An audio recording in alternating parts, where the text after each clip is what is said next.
முதலாவது காரியம், ஜெபம் பண்ண சோர்ந்து போகக்கூடாது. லூக்கா 18வது அதிகாரம் 1வது வார்த்தை. இரண்டாவது காரியம், நன்மை செய்கிறதில் சோர்ந்து போகாமல் இருப்போம்.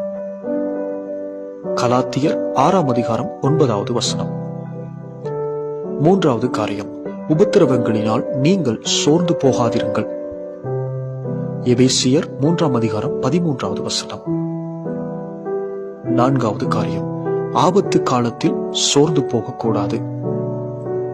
நீதிமொழிகள் 24வது அதிகாரம் 10வது வசனம்.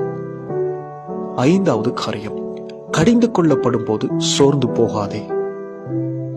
நீதிமொழிகள் 3ஆம் அதிகாரம் 11வது வசனம்.